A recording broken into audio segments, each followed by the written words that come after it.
कथा ना तो धन बल से प्राप्त होती है, ना तो तन बल से प्राप्त होती है।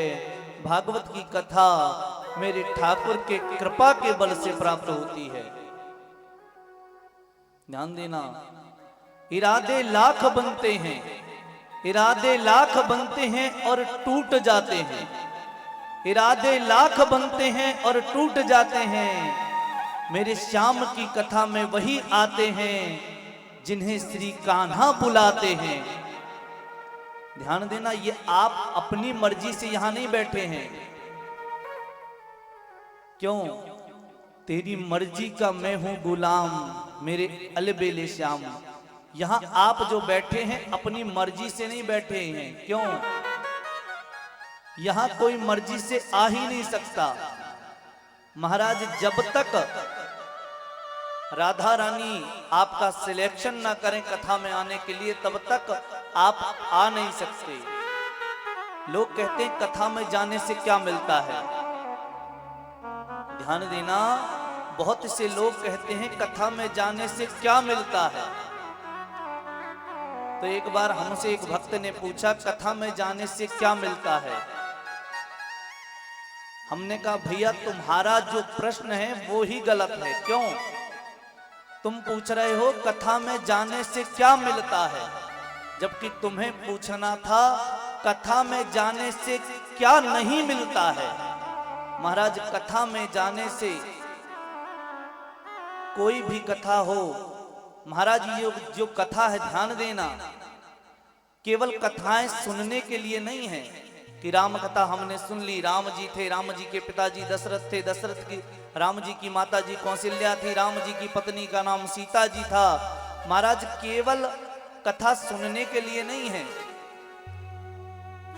हमने सुन लिया रावण बुरा था, अरे महाराज रावण बुरा था मानते हैं। ध्यान देना, एक बात बताएं कि सबसे बड़ा भाग्यशाली कौन है?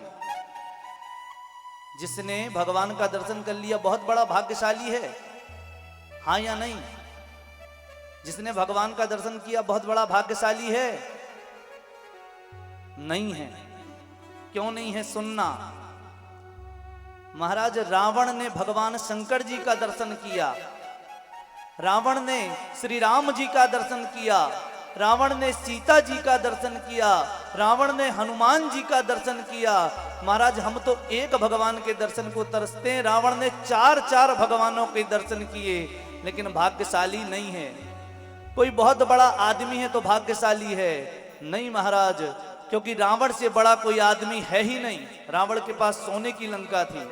कहा जिसका बहुत बड़ा परिवार हो वो भाग्यशाली। तो ध्यान देना, रावण से बड़ा परिवार किसी का नहीं था। 1 लाख पूत 1.25 लाख नाती, जिसके घर जले दिया ना बाती। तो कहा महाराज सबसे बड़ा भाग्यशाली कौन है?